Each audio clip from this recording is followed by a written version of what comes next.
Hello. Once again, we pursue our lessons. In our next lecture, we spoke about the classification of functions, whether they are algebraic, and we said the meaning exactly of an algebraic function. Where you can calculate f of x using the 5 arithmetic or algebraic operations, a finite number of terms. And also there are some transcendental functions like the exponential, logarithmic, the trigonometric, etc.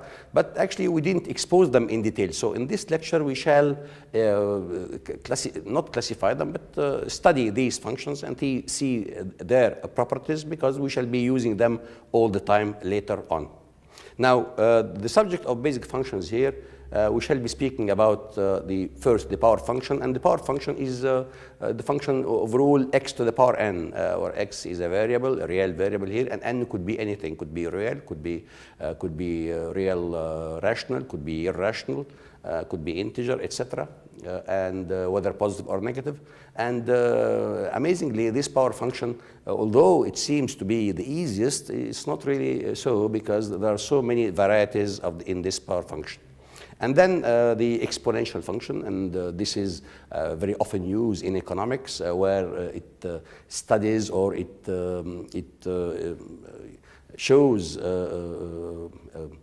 decays of phenomena and growth of phenomena, growth, for example, of the economy, or periods of recession, etc. So they are very well expressed using this function. And then there is the trigonometric functions, and trigonometric functions, which are the sine and cosine. Seldom really we find them in economics, but it's important to know them, because even students at school, they come across them. Why? Because trigonometric functions, they have the property of being cycling or periodic, and in very all the time, or often we encounter in a variety of fields, not especially economics, periods in which the function, for example, grows and then decays, etc. And like, for example, you have a period of inflation, then you have, and the economy, for example, is growing, and then you have other period of depression. And these cyclic behaviors of a function, for example, it can be really. There was a scientist who was contemporary to Napoleon, and this scientist had a theory saying that any cyclic or periodic function can be expressed in the form of a series of trigonometric functions. And so these trigonometric functions really are worth exposing in order to give the student the background of how a cyclic behavior can be dealt with. And then we shall speak of hyperbolic functions, and these are related to the exponential functions. Now, first, the power function. The power function has the rule f, which maps x to x to the power n. Now, x to the power n can be a very simple thing, like when n is integer. When n is integer, like you have, for example, a straight line, y is equal to x. This is the equation of a straight line passing by the origin. This is when n is equal to 1. But when n is equal to 2, we met this before when we spoke about parabolas. This is a parabola open from above. Y is equal to x squared. A parabola open from above, and the range starts from 0 to infinity. And then you have x cubed. X cubed, y is equal to x cubed, resemble very much the letter S in Latin or in English, and this y is equal to x cubed is a function that has a range and domain R. Now, these are the easiest, really, when n is integer. Now, when n is integer, the power function x to the power n comes into or gets involved or be one element in a series called polynomials. So, for example, f of x, the first line above here in the slide here, this is called a polynomial in which the coefficients can be really integer, can be just real, rational, or irrational, and this is called a polynomial of power n. Now, the simplest is when n is equal to 1, and you get this is the equation of a straight line. And this straight line is very simply, you met it before, where the intersects with the y-axis at value b, and the slope is equal to 8.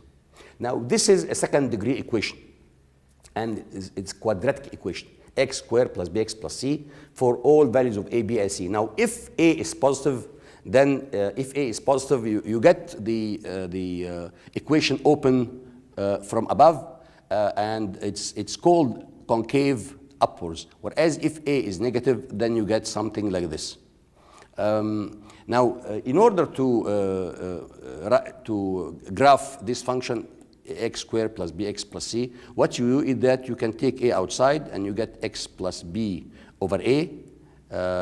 Here you get b over A plus c over A square x.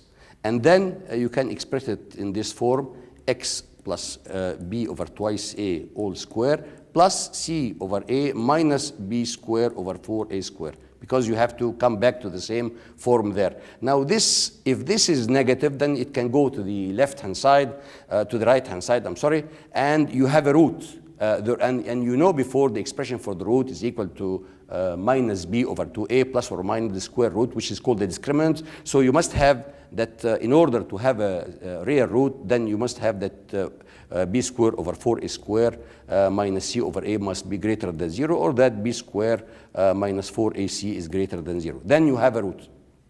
And then this, if you have a root, then your graph would look like this, or would look like this. If you have a root, if you don't have a root. But here to graph this or to draw it, it's simple. Why? Because we said before in one of the previous lessons that you start always to draw any graph by the simplest. Here the simplest is x squared. So you start by x squared. But this x squared here, instead of x squared, it has to move b over twice a either to the right or to the left. So if b over twice a is positive, then you shift left. Whereas if it is negative, you shift right. And then you add to the y this value here, which you either go up or go down, provided that this is a negative, then you have a root. And if it is completely positive, then you don't have a root, and the value of y is always positive, because here or a negative, depending on the sign of x, because actually the sign can be expressed outside. In other words, if you have, for example, minus x squared, so you get minus a outside, and it means that you revert your graph. So this is called second degree equation, and you have to know how to draw it. This one is a third degree equation, and it's a polynomial also. Usually when you seek to find the roots, usually the roots, either you have one real root or you have three real roots. Now we shall not go into detail for this, because it needs that you can't have two real roots. Otherwise the one that is left is complex, and complex they don't exist alone roots, because the coefficient a, b, and c and d are real, and therefore it has to have either one or three real roots. Now when n is integer, so you see the varieties of the power function. And now when n is negative, you get, for example, here this is 1 over x. So 1 over x is an odd function with symmetric about the origin, 1 over x, this one and this one here. For x positive, it's this one, x negative, this one. Whereas when you have n is equal to 2, so you have 1 over x squared, so you have an asymptote at x equal to 0, and it goes to infinity. These are the two here, 1 over x squared. Of course, here the previous function, the domain is always r, whereas here the domain is r except the point x equal to 0. Now this function here appears as one of the ingredients, one of the elements of a called rational function. This is a rational function. Of course, if all coefficients disappear except, for example, 1 over x, then you get the previous function, or 1 over x squared. But in general, you have something like this, and this is a polynomial over a polynomial, and the equation, this equation here, or f of y is equal to f of x, the domain is r, except you have to exclude the roots of the denominator. Now here, when you have, for example, n is equal to half, so where n is equal to half, you have square root of x, for example. This is the domain is x greater or equal to 0. But when you have n is equal to third, like y is equal to, for example, x to the power third, then here the domain is equal to r and the range is equal to r, because it exists in both sides. So, but in general, so actually this is when I speak about the domain, I say also in general the domain is from 0 to infinity. And here as well, the domain is from 0 to infinity. You got, for example, x to the power 5 over 3. Here, it's an even function, x to the power 2 over 3. It's even, of course. And sometimes it only exists on the right-hand side, like, for example, x to the power 3 over 2. Then for x negative does not exist. It's complex, and therefore, in general, similar to the previous one, the domain is for all values of x greater than or equal to 0. Now, you may also have the power is rational, but it is negative. And here, the domain, in general, it's for x greater than 0 only, like x to the power minus 2 over 3, or x to the power minus 3 over 2. This exists only for x greater than 0. And this is why we always say that the domain of this function, in general, is for x greater than 0. And then all these functions that we exposed here are functions that are algebraic. Why the algebraic? Because we use algebraic operations to calculate them. When, for example, you want to calculate 1 over x to the power 7 over 3, what you do, you divide. This is one algebraic equation. X power 3 is an algebraic equation, and or x to the power 7, and then you extract the third root. So you are doing algebraic manipulation. Whereas here, for example, this is the only case in which the function is not algebraic. Like, for example, x to the power n, where n is pi or a square root of 2, because we don't know how really to extract x to the power pi. You have to use logarithm, and therefore you have to use a transcendental function in order to calculate this value. And therefore, for any irrational, the function which is x to the power n is not an algebraic function. Now you have exponential functions. No, exponential functions are associated with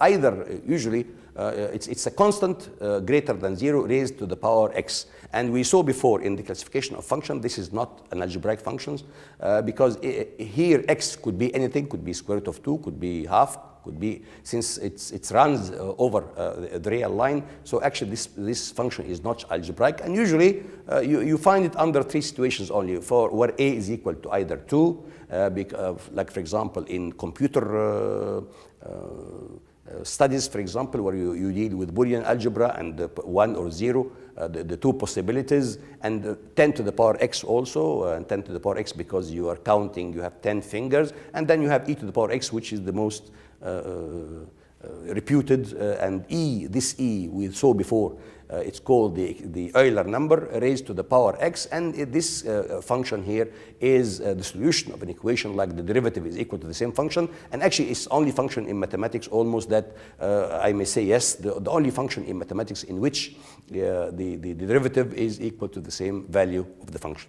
And it's you find these kind of functions associated with phenomena of growth and decay. Now here it is. This is the exponential function. Of course, you can have a is equal to 1. 1 to the power x is equal to 1. This is a straight line. Y is equal to 1.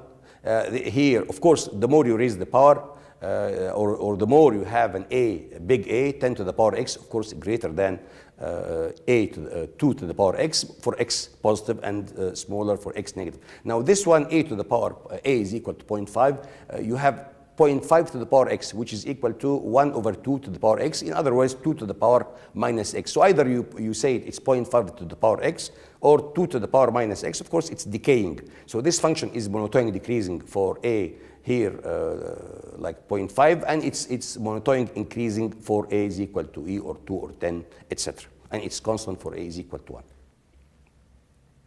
Now, the property of exponentials, you know the theory of indices, a to the x plus y is equal to a to the power x times a to the power y, or when you subtract the exponents, or when you raise them, these are known from school. Now, the exponential function, as a matter of fact, is one function that appears in economics when you deal with compound interest. When you deal with compound interest, for example, you put your money in the bank with an annual rate R, and then you leave it n years. So what you get at the end of the first year, you get your money times 1 plus R, which is the interest. But when you put it another year, it's compound interest, you get 1 plus R to the power n. square 2 when n is equal to 2, when n is equal to 3, etc. So as a matter of fact, here you have a, which is 1 plus r raised to the power n, and this gives you the money that you, or the money that you have at the end. This is your capital raised to p times 1 plus r to the power n. Of course, your benefit or what you've gained, you subtract from this p to get the benefit that you, or the interest that you received at the end. Here it is. For example, you start with p at n equals 0 at the beginning of your at the fiscal year, and then you put your you deposit your money in the bank, and then of course if you have no interest, then you end up whatever number of years you leave your money in the bank, you get the same capital. But if you have a certain interest, like for example 3% or 5%, the more you have interest, the more you have. This is an exponential function, of course, where n is here discrete. It's not really like a to the power x, but it's almost the same. I mean, you can connect them together to have a kind of exponential function. Now, trigonometric functions, as I said, are worth exposing. Why? Because, as I said before, they are responsible for the study of all phenomena that have a cyclic behavior. Many things in our life are cyclic, and like for example, I myself, I cycle. Sometimes my mood is not well. Sometimes I'm depressed. Sometimes my serotonin is high, so I'm happy, etc. So there are cycles in life. The moon itself is a full moon, then there's the crescent, etc. So the economy itself, you have periods of growth and periods of recession. So if this continues for a period of time, you can analyze this through trigonometric functions. And this is why it's worth exposing and studying this function. Now, a trigonometric function, you have 6 of them, and they have no units, they are ratios. Here you have, and this is what they call circular functions, because you can associate them with a circle. Here you have a circle of radius 1, you can take any radius, and then you can take any point P and project them point P on the radius, the horizontal radius here, and this distance you call it A, and the other one, the height, you call it B, so the sine becomes B divided by 1.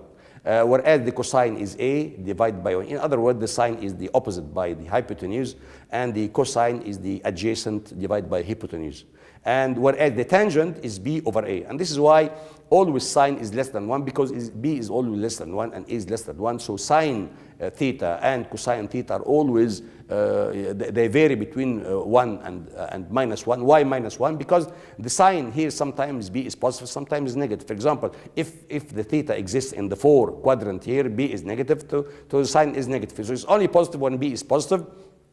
In other words, the sine is positive in the first and second quadrant. Whereas the cosine is, because the cosine is A divided by A, so A is positive either in the first or fourth, so you get the cosine positive in the first and fourth quadrant, etc. Whereas the tan, it can vary depending on B and A. Now, cosine, sine, and cosine, these functions, they always have a range between minus 1 and 1, whereas the tangent, it can go to infinity. Why? Because here, B, the maximum value of B is 1. And same thing for A. The reciprocal of the sine is called the cosecant, whereas the reciprocal of the cosine is called the secant, and the tangent is called the cotangent. Here is the sine function. This is a sine function where you have here this called the period. In other words, every 2 pi it repeats itself. So it has a period of 2 pi. The function itself, I can represent it in this form. The range of the function varies always between minus 1 and 1, because the sine is B over 1, and B is the radius is less than 1. So always you get a sine which is always less than 1 and greater than minus 1. So the range always varies. In other words, there is no such sine function is equal to 3, for example. You cannot use the calculator if they give you sine function is equal to 3 and try to obtain x. It's not possible, because the sine never equals 3. It has to vary between minus 1 and 1. And same thing for the cosine as well. This is the cosine. So the cosine, it varies between, it is cyclic also. It has a period of 2 pi, but it's in phase by 90 degrees with the sine. So at 0 there, it's 0. The sine is 0, whereas here, the cosine of 0 is equal to 1. But whereas for the for the range, it's same thing. It's like the sine function. It varies between -1 and 1. So the sine and the cosine function both have a domain R and a region in the closed interval between -1 and 1. And both of them are out of phase by 90 degrees.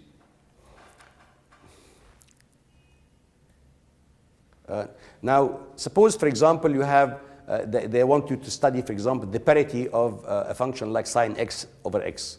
So the parity of sine x over x here, you have to check it using the test that we have spoken about before.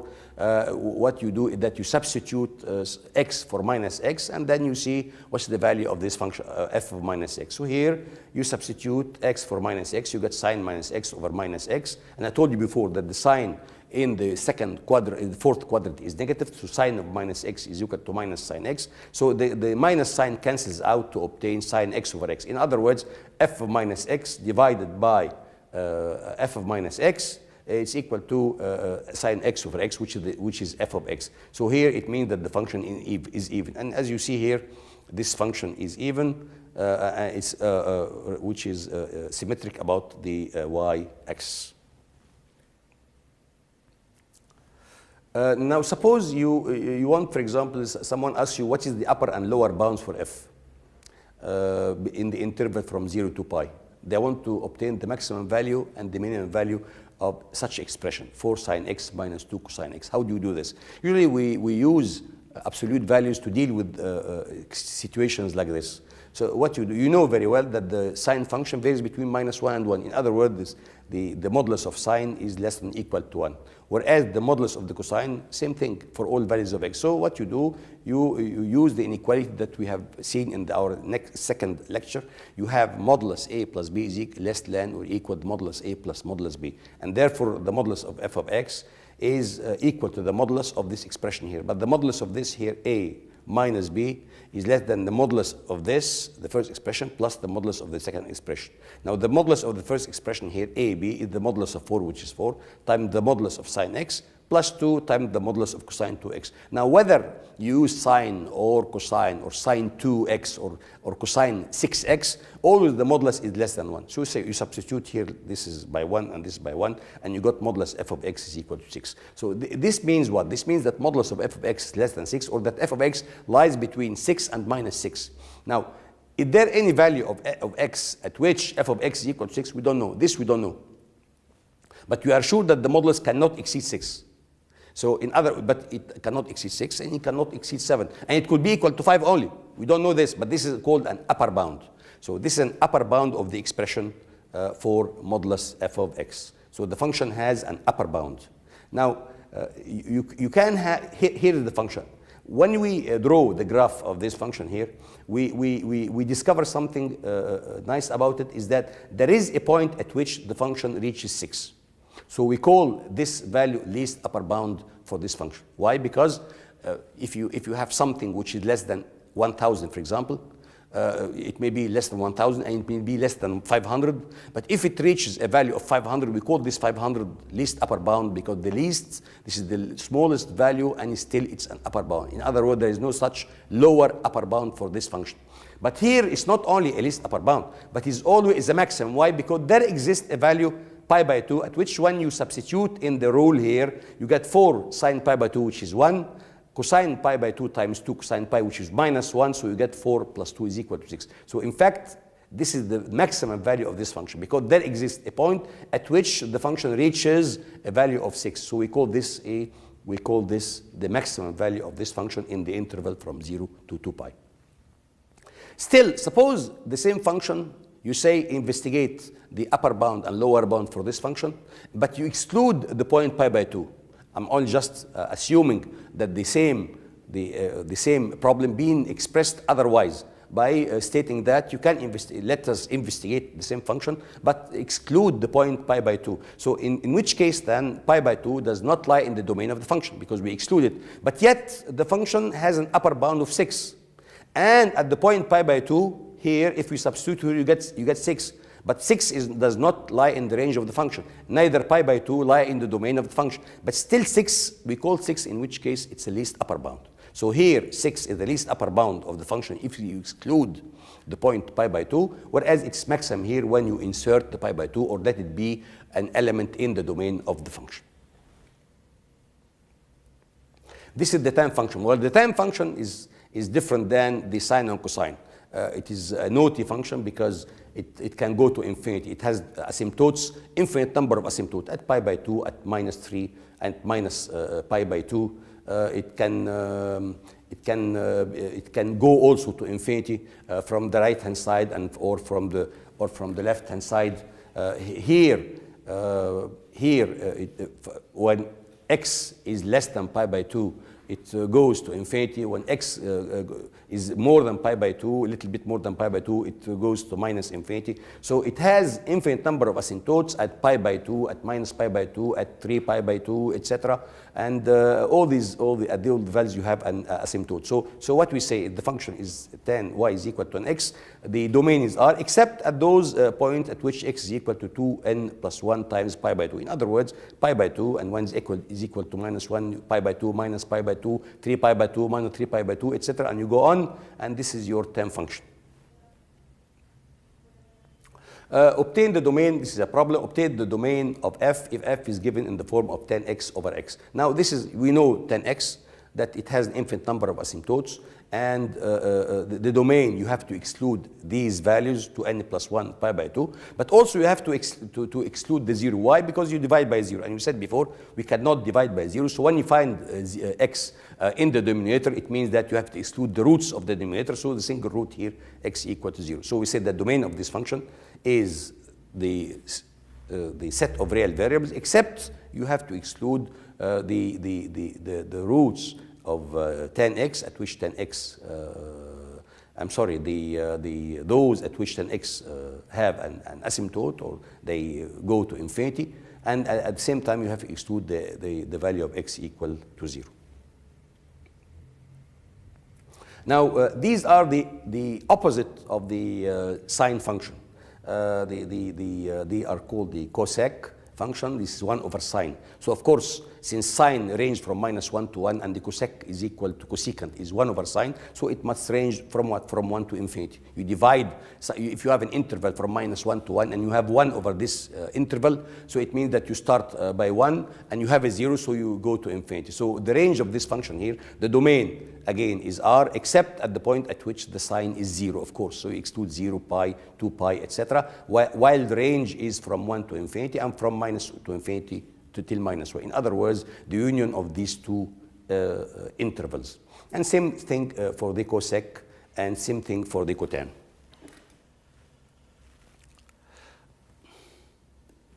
Now, suppose you wish to write this is sine x. We said before, you have here 2 pi, this is the period. Suppose you have sine 2x, what will happen? It means that here you increase the speed by which the sine goes to 0. Instead of going to 0 to pi, it goes to 0 at pi by 2. So you have something like this. And this actually we can exemplify easily using here. This is an applet here, again designed at Cairo University by a young man called Bassem. What he did is that he tried to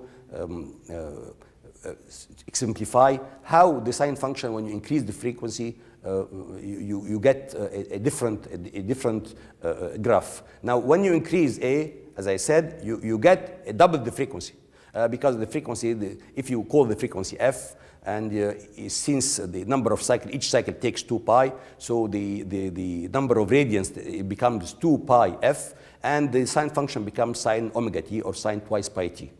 Of course, when you increase A more, you have, this is when x a equal to 3, or when x is equal to 4. So you have 4 times in which the function annihilates or come back to the value 0. Instead of only at 0 and pi and 2 pi, it becomes 0 at pi by 4, etc., and pi by 2, etc. Of course, the cosec, which we just seen, are the opposite one. These are the cosec of the function. Now, this function here, which is the sine function, we see directly the maximum of the sine is 1 and the minimum is -1. So whereas the sine function has domain R and range from -1 to 1, same thing for the sine. The cosec, on the contrary, has a domain is equal to R, except at those points at which the sine function cancels or are equal to 0. So it's 0 and pi and 2 pi, etc. And again, at which it has an asymptote, and the range of which lies from -infinity to -1 and from 1 till infinity.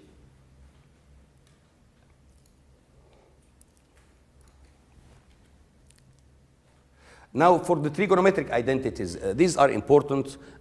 Here, usually I tell my students, students usually are, they found it difficult. They are frightened from the identities. They found them so many. But I tell them all the time that you have only got 3.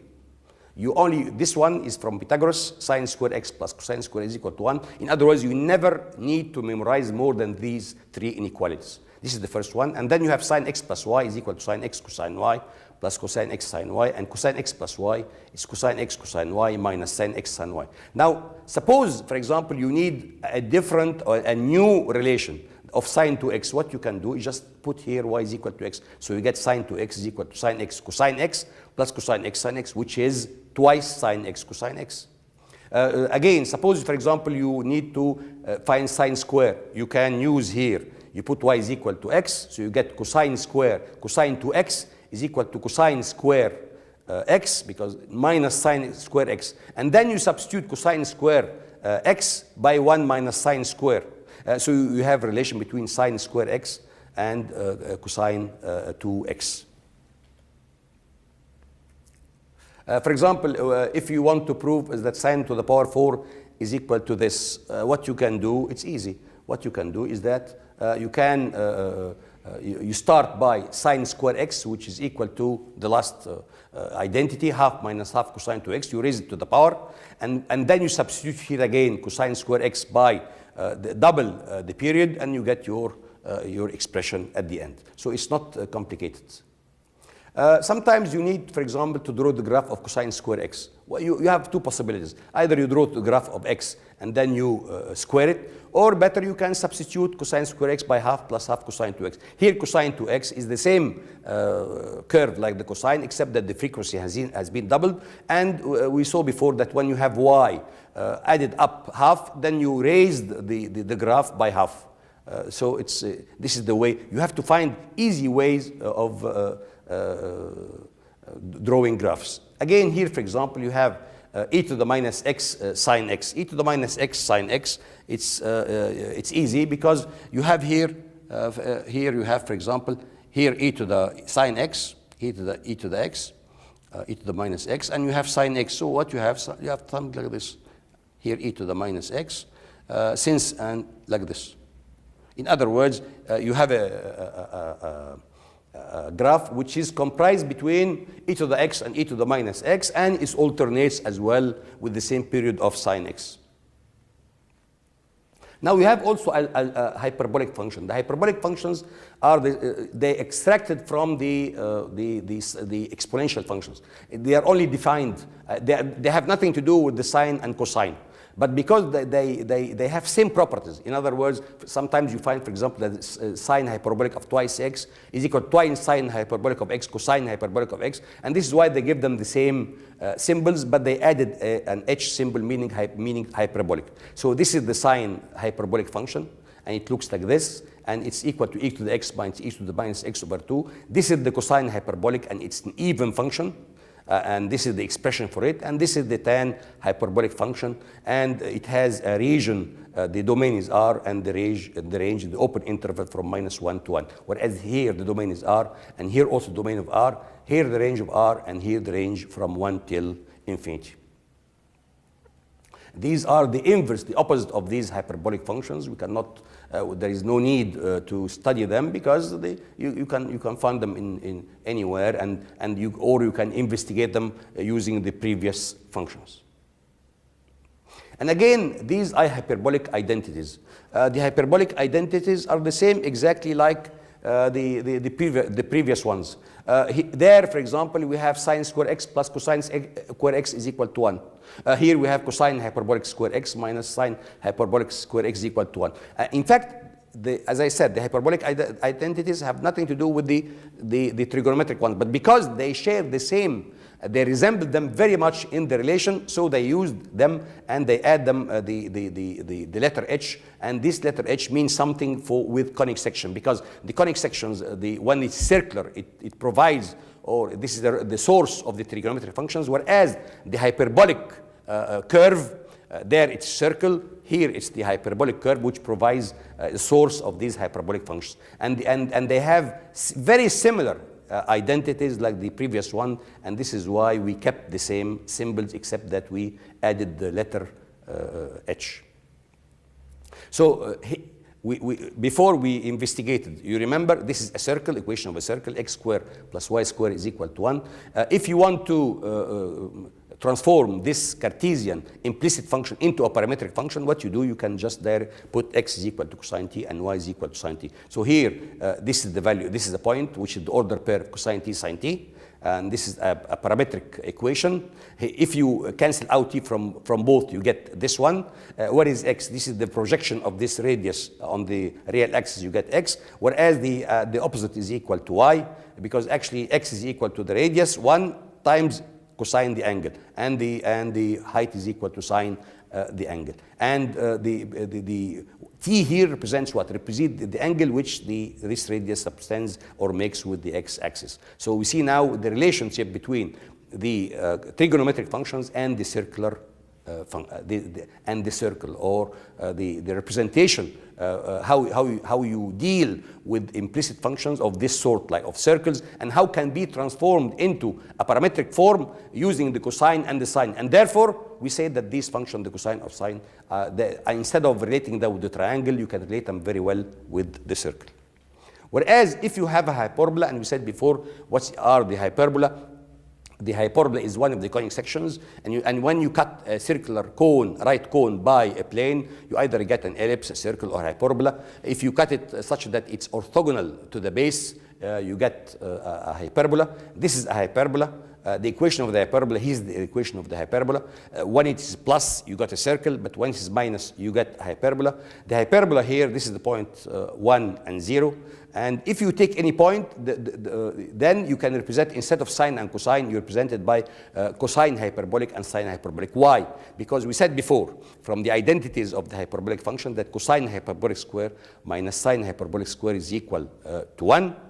And therefore, you can, instead of representing the hyperbola in this form, you can represent it in the parametric form, and therefore any point will take the order pair cosine hyperbolic and sine hyperbolic. So there, t in the circular functions represent the angle which makes the radius with the x-axis in the circle, whereas here t represent double this area of this small little bit looking like a triangle. This area here, double of this area is t.